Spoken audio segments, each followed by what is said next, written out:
తిరుమల తిరుపతి దేవస్థానములు లోక కళ్యాణార్థం నిర్వహిస్తున్న మహోన్నత ఉత్సవం శ్రీనివాస కళ్యాణోత్సవం. కమనీయం రమణీయం భక్తకోటికి ముక్తిదాయకం శ్రీ శ్రీనివాసుని కళ్యాణం.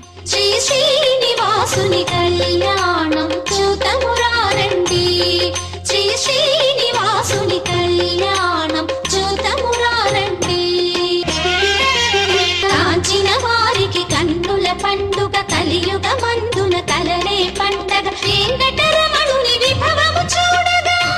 శ్రీనివాస కళ్యాణం మార్చ్ 15వ తేదీ సాయంత్రం 6 గంటలకు గుంటూరు జిల్లా అమరావతిలోని వెంకటపాలెం శ్రీ వెంకటేశ్వర స్వామివారి ఆలయ ప్రాంగణంలో భక్తులందరూ సకుటుంబ సపరివార సమేతంగా సంప్రదాయ వస్త్రధారణతో విచ్చేసి శ్రీనివాస కళ్యాణాన్ని భక్తి శ్రద్ధలతో తిలకించి స్వామివారి కృపకు పాత్రులు కాగలరని తిరుమల తిరుపతి దేవస్థానముల విన్నపం.